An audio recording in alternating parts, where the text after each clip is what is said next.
Ամերիկյան կողմը նախնական հատկացրել է $140 միլիոն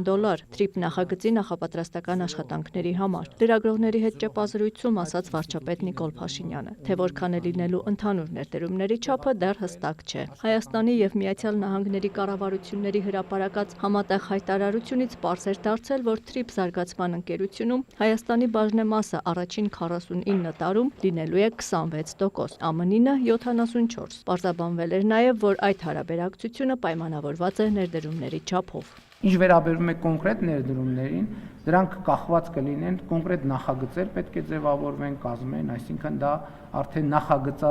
նախահաշվային հաշվարկների հետ է կապված, բայց որ ներդրումները մեծ են լինելու, կարծում եմ ակնհայտ է։ Այսօր որևէ մեկը թիվ ձեզ չի կարող ասել, որովհետև ենթադրենք երկաթուղին պետքա կառուցվի, չէ՞։ Ինչ արժի այդ երկաթուղին։ Ինչքան է պետք ներդնել այդ երկաթուղ։ Այսօր ոչ մեկ չի կարող ասել, կարող են լինել փորձագիտական գնահատականներ, բայց դրա համար պետք է տեխնիկատնտեսական հաշվարկ, դրա համար պետք է նախագիծ եւ այլն եւ այդպես շարունակ։ Այսինքն միայն նախագծի հաստատումից եւ հաշվարկից հետո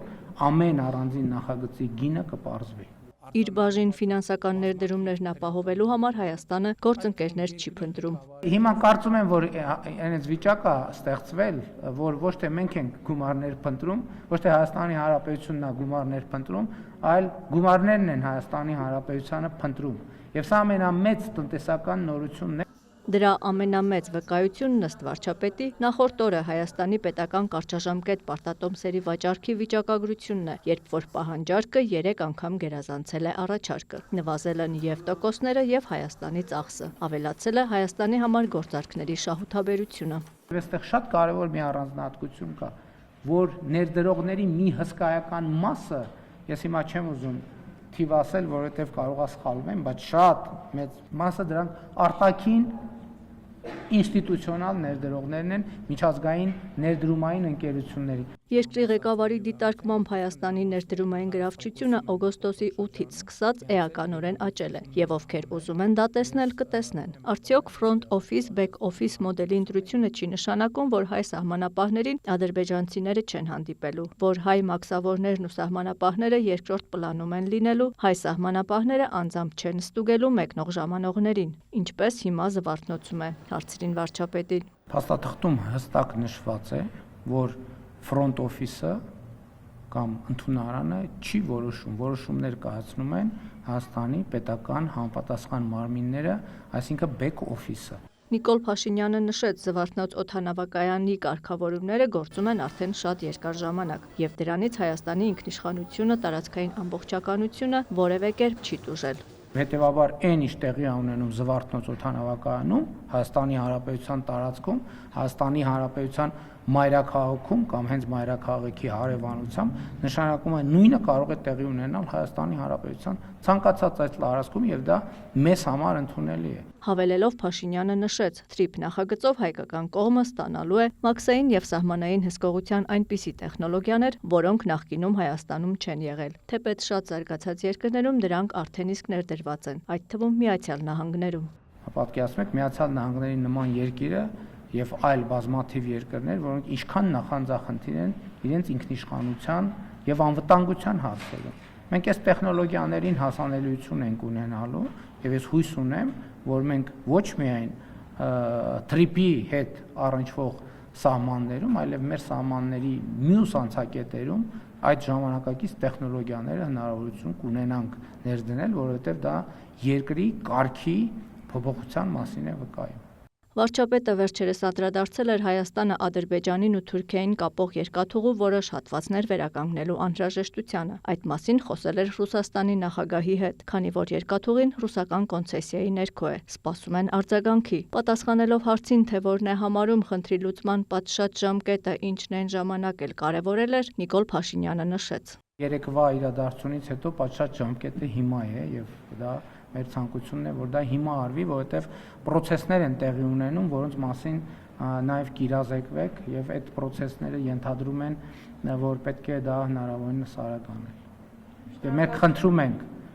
խնդրում ենք Ռուսաստանի մեր գործընկերներին, որ այս հարցով որոշում կայացնեն։ Անդրադառնալով հարցին, որ Թրամփի ուղի նախագծի վերաբերյալ Իրանն ունի մտահոգություններ, Փաշինյանն ասաց, Իրանի Իսլամական Հանրապետությունից հնչող հայտարարությունների նկատմամբ շատ ուշադիր են եւ մինչեւ այժմ ամեն ինչ արել են ու շարունակելու են անել բարեկամական ու եղբայրական երկրի բոլոր մտահոգությունները փարատելու համար։ Քննարկումների ընթացքում մենք մեր միջազգային գործընկերների կարծիքները, մտահոգությունները հաշվի առնում ենք եւ բանակցելիս փորձում ենք այնպես անել, որ հնարավորինս հավասարակշռված լուծումների գանք, ինչը կարծում եմ այս դեպքում ստացվել է, ասաց վարչապետը։ Ինչ վերաբերում է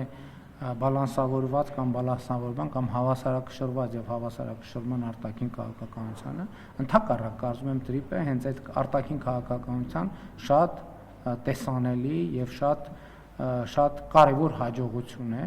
Այստեղ խնդիրը այն է, որ բալանսավորված եւ բալանսավորման արտաքին քաղաքականության էությունը եւ նպատակները պետք է հասկանալ եւ այո, ես կարծում եմ, որ դա մեծ հաջողություն է, որովհետեւ Հայաստանի անկախության, ինքնիշխանության աստիճանը էականորեն բարձրացնում է եւ իմիջայլոց, երբ որ խոսում էին անվտանգության երաշխիքների մասին եւ այլն, եւ մեր անվտանգության ընդհանրապես համակարգում այս միջազգայնացումը եւ միջազգային խաչմերուկ դառնալու այս process-ը շատ կարևոր գործոն է մեր երկրի արտաքին անվտանգության ապահովման համար։ Ինչ վերաբերում է Հայաստանում Իրանի դեսպանատան մոտ կազմակերպված բողոքի ցույցի առիթով դեսպանի հայտարարությանը, թե Թեհրանում տպավորություն է ստեղծվել, որ Հայաստանը դարձել է իրենց դեմ թշնամական գործողությունների կենտրոն, Փաշինյանը պատասխանեց. Դուք տեղյակ եք, որ մենք Հայաստանում ընդհանրապես 2018-ից այսքան Հայաստանում երբեք ոչ միտեղ հանրահավաք չի արգելվել։ Եվ մենք չենք կարող առանձին վերցրած մի դեպքում այլ կերպ վարվել, որովհետև դա արդեն իրողություն է։ Այլ բան, որ մենք այո կիսում ենք, որ արտահայտման ձևերը չպետք է խաթարեն որ Իրանի Իսլամական Հանրապետության եւ որևէ այլ դեսպանատան աշխատանք, եւ մենք ուշադիր կհետևենք այդ թվում մտահոգություններին կապված այդ իրավիճակի հետ եւ մեր ժողովրդավարական սկզբունքների շրջանակներում իհարկե բոլոր միջոցները կապահովենք, կձեռնարկենք, որպեսզի բարեկամական եւ եղբայրական Իրանի Իսլամական Հանրապետության դեսպանատան գործունեության հետ կապված որևէ խնդիր չառաջանա եւ ընդհակառակ այն մարդիկ, ովքեր օրենքի գիծը կանցնեն, նրանց նկատմամբ կիրականացնեն համապատասխան վարույթներ։ Ես գիտեմ, որ վարչական վարույթներ են հարուցված մի քանի դեպքերով։ Բաքվից 4 գերիների վերադարձն ու Հայաստանում ցմահ ազատազրկման դատապարտված Սիրիայի 2 քաղաքացիներին հանձնելու մասին վարչապետն ասաց. այդ երկու իրադարձություններն իրար հետ կապ չունեն։ Նրա խոսքով սիրիացիների վերադարձի մասին խոսել են Սիրիայի իշխանությունների հետ։ Մենք ուզում ենք եւ աշխատում ենք նաեւ Սիրիայի Արաբական Հանրապետության հետ մեր հարաբերությունների հետագա զարգացման ուղղությամբ եւ այդ թվում մենք հույս ունենք, որ այդ որոշումը որը բարեկամական որոշում է Սիրիայի նկատմամբ, այդ թվում Սիրիայի հայ համայնքի շուրջ մթնոլորտը ավելի նպաստավոր կդարձնի։ Պետական մարմինների աշխատողների պարգևավճարների մասին խոսելով Նիկոլ Փաշինյանը նշեց. ներդրվել է վարձատրության նոր ինստիտուտ կատարողականի հիման վրա եւ դա ունի մի քանի նպատակ. կառավարության գործունեությունը դարձնել ավելի արդյունավետ, շարժվել դեպի որդեգրած զերո կոռուպցիա նպատակը, մասնավոր հատվածից որակյալ կադրեր ներգրավել ու կանխել եղած լավ կադրերի արտահոսքը։ Բացի այդ, ապատեգատվությունը շատ է։ Բարձրաստիճան պաշտոնյաները կամ մեծ ծախսեր են անում իրենց իրավունքները դատական կարգով պաշտպանելու համար կամ էլ չեն ունենում այդ հնարավորությունը։ Պարգևատրումը նաև նման խնդիրները լուծելուն պետք է նպաստի։ Մյուս կողմից մենք տեսնում ենք միտումներ, երբ որ հայտնի շրջանակները բազմամիլիոն դրամների հայցեր են ներկայացնում պետական պաշտոնյաների դեմ եւ ըստ էության մենք դա գնահատում ենք որպես պետական համակարգը կաթվածահար անելու հիբրիդային սպառնալիք, որովհետև ինչքան էլ կտևի այդ դատական գործերը, այնուամենայնիվ անհրաժեշտ է իրավական պաշտպանություն, իսկ իրավական պաշտպանության համար անհրաժեշտ են ծախսեր։ Ոչ պակաս գործոն է համարում Հայաստանի էականորեն փոխվող ներդրումային միջավայրը։ Առաջիկայում ըստ Փաշինյանի Հայաստան են հոսելու մեծ ներդրումներ եւ ներդրումային ծրագրեր իրականացնելու համար առաջանալու է մեծ մրցակցություն ու հետեւաբար կոռուպցիոն ռիսկեր։ Մենք այդ թվում պետական պաշտոնյաներին եւ պետական համակարգը պետք է կարողանանք պաշտպանել կոռուպցիոն ռիսկերից։ Պաշտոնյաների պարգևավճարների մի մասն ուղղվելու է նրանց կրթությանը եւ մասնագիտական հմտությունների զարգացմանը։ Սա պարտադիր պահանջ է։ Ինչ վերաբերում է անձամբ իր ստացածին, վարչապետն ասաց. նախկինում պարգևատրումները եղել են վարչապետի որոշմամբ ու ինքն այդ համակարգից չի օգտվել, բայց հիմա պիլոտային ծրագիր են սկսել եւ պետք է ներդրվի ինստիտուցիոնալ համակարգ, հետագա օրենսդրական կարգավորումներով։ Ես ինքս ինձ չեմ պարգևատրել պետական որոշման շրջանակներում ես ամսական, եթե չեմ սխալվում, 1.5 միլիոն դրամի չափով վարձատրության ավելացում եմ ունեցել։ Այդ համակարգով 1.5 միլիոն դրամի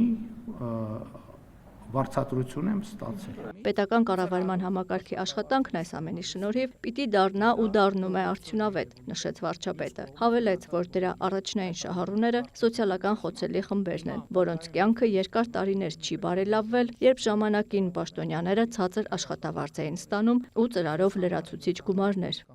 Աննա Զախարյան, Դավիթ Մաչկալյան, լուրեր։